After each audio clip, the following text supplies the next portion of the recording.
Créanme cuando les digo que lamento profundamente volver a tener hoy este debate en esta Cámara. Lo lamento porque ninguna democracia que se precie se merece un secuestro de la cúpula judicial, una subversión del orden constitucional como el Partido Popular está sometiendo al Estado de Derecho en los últimos años. La verdad es que en un momento de crisis como el actual deberíamos estar hablando de los retos que tenemos como sociedad y, sin embargo, estos días volvemos a estar inmersos en una crisis institucional que tiene dos epicentros, la monarquía y el Poder Judicial, utilizados como ariete contra el gobierno legítimo salido de las urnas en medio de un ruido de sables. Y es que el drama de España es que tenemos una derecha con una genética, con un ADN predemocrático, una derecha a la que le sobramos la mitad del país. Y en el fondo, más que bipartidistas, muchos de ustedes son más de un Estado monocolor, vestido de verde o de azul, según el caso. Por eso, cuando pierden las elecciones, se atrincheran en el Poder Judicial. Lo hicieron en la República, lo hicieron en el Gobierno de Zapatero. 2 años estuvieron hasta que no se tomaron las decisiones clave, por ejemplo, la del Estatuto de Autonomía por el Tribunal Constitucional. Y lo vuelven a hacer ahora. Siempre han creído que cualquier gobierno que no sea suyo es ilegítimo. Como la corona, creen que el poder les pertenece por cuna. Y por eso, cuando gobiernan, lo utilizan, sus estructuras, las cloacas del Estado, para perseguir a sus opositores políticos, para intentar asegurar la impunidad de sus crímenes de corrupción y así permanecer en el poder. Y cuando lo pierden, intentan recuperarlo por cualquier medio, también por los medios ilegítimos, utilizando las fake news, las mentiras, agitando el odio y la confrontación, provocando un clima de amenazas y coacciones en las redes y en las calles y haciendo llamamientos incluso desde aquí, desde este hemiciclo, al ejército y al rey para que tomen el control de la situación. O la semana pasada, Aznar, Aguirre, Ayuso, comparando a España con Cuba o Venezuela, o el señor Casado, hablando directamente que él estaba dispuesto a arriesgar su vida por la libertad y la democracia, porque claro, estamos en una dictadura. Ustedes saben que esos discursos no son inocuos, que tienen consecuencias, porque ustedes cuando dicen que el gobierno es un gobierno ilegítimo, un gobierno criminal, una dictadura constitucional, saben que frente a eso mucha gente cree que todo vale para derrocarlo, ya sea acosar al vicepresidente y a la ministra delante de su domicilio día tras día, ya sea coger una escopeta y simular un fusilamiento a todos los miembros del gobierno, como pasó, o ya sea incluso que algunos quieran fusilar no solo a los miembros del gobierno, sino 26 millones de españoles, y algunos callan, y algunos otros dicen que son los suyos. ¿Verdad, señora Luna? Ese ruido de fondo, silencio se lo cuente, ese ruido de fondo lo conocemos bien. También se había oído en los años 30.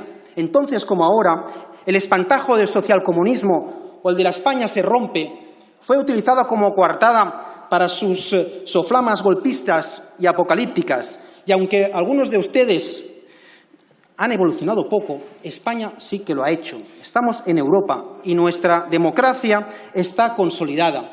Pero a pesar de eso, no nos equivoquemos, no podemos menospreciar ese ruido de fondo que proviene de las cloacas militares de la derecha, pero también de las mediáticas, de las policiales y de las judiciales. Eso es una amenaza a la convivencia, pero también a la democracia, porque la democracia se legitima precisamente en la soberanía popular, no en el rey, como creen algunos. Las instituciones de cualquier país democrático se fundamentan en eso, y es esa legitimidad la que permite renovar el Congreso, esta Cámara, y el Gobierno del Poder Ejecutivo y el Gobierno del Poder Judicial. Señorías, ¿se imaginan un Gobierno en funciones que siguiera gobernando, oponiéndose a disolverse tras 2 años con el mandato caducado y en contra del mandato de las urnas? ¿Qué diríamos de ese Gobierno? ¿Que es ilegítimo? ¿Qué diríamos de esa situación? Que estamos ante un golpe a la democracia. Incluso algunos podrían hablar de golpe de Estado. Pues eso no pasa en América Latina o en África, eso está pasando en Europa, pasa aquí, con el gobierno de los jueces en España. Y ante esta subversión de las reglas básicas de la alternancia política, ante este golpismo institucional, contra el mandato constitucional, no nos podemos quedar de brazos cruzados. Nuestra obligación como demócratas es aprobar una reforma como la que hoy presentamos para precisamente hacer lo que hace este Congreso, lo que hace el Gobierno del Poder Ejecutivo cuando está en funciones, que tiene los poderes limitados. Por eso esta ley es una ley de rescate de la justicia que ustedes tienen secuestrada. Por favor. Digamos las cosas claras. Señorías, ustedes quieren convertir el Gobierno de los jueces en un búnker inexpugnable para seguir corrompiendo, para seguir colonizando y controlando los puestos clave de la Judicatura, del Tribunal Supremo, incluso del Tribunal Constitucional. Una colonización que ya empezó en los años de Aznar con Federico Trillo y que ha continuado hasta ahora. Tienen la mayoría del 2013 y ha habido 4 elecciones. Tienen 90 diputados aquí de los 350 y, en cambio, tienen la mayoría absoluta en el Gobierno de los jueces. ¿Por qué? Porque quieren a su hombre, al señor Lesmes, que era un alto cargo de sus gobiernos, 8 años, para seguir nombrando fraudulentamente, ilícitamente, a jueces afines a ustedes. ¿O alguien cree que es una casualidad que hace un mes nombraran ustedes al señor Hurtado? ¿Es una casualidad que sea precisamente el señor Hurtado el que se opuso a la condena de la Gürtel, al testimonio del señor Mariano Rajoy, el que liberó a la mujer de Bárcenas a pesar de que así había sido condenada a 13 años de prisión, y la dejó en libertad? ¿Alguien realmente cree que eso es una casualidad? ¿Alguien cree que eso no tiene que ver con el pacto de silencio con el señor Bárcenas para que no tirara de la manta? ¿Alguien cree que no tiene que ver con la visita del abogado del Partido Popular a la cárcel donde estaba, o con el SMS, el mensaje de Luis, sé fuerte, hacemos lo que podemos? Porque hablando de mensajes, todos nos acordamos de otro mensaje famoso, el del señor Cosido, su senador, que ayer salía salpicado por la polémica de la Kitchen. Nos acordamos de lo que decía señor Cosido. Decía que ustedes controlaban la Sala Segunda del Tribunal Supremo, y decía también que los nombramientos de centenares de jueces eran básicos para ustedes, para su supervivencia. Eso es lo que decía. Claro que eran básicos, porque sin ese control, ¿ustedes creen que el señor Casado estaría sentado en su escaño tras el caso del máster regalado? Igual piensan que son muy mal pensados. Quizás sí, pero Ustedes pusieron en la Sala Segunda a los jueces que archivaron ese caso. Seré un mal pensado. Silencio, por favor. La instructora, que no la puso nadie ahí, que se ganó el puesto por oposición, que no está puesta nadie le puso a dedo. Ella creía que debía imputarse al señor Casado. Pero claro, como ascendieron ustedes a sus jueces afines, esos lo archivaron. Eso es lo que creo yo. Al menos es muy sospechoso. Igual que es muy sospechoso todas las carreras judiciales de sus jueces afines. Por ejemplo, Espejel, Enrique López, los dos que fueron recusados por la Gürtel. Espejel, pues en la Sala de lo Penal de la Audiencia Nacional, uno de los sillones más poderosos de la lucha contra la corrupción. Enrique López. Espejel es la que decía Cospedal cuando la condecoró, querida Concha. Enrique López, que cobraba de las FAES.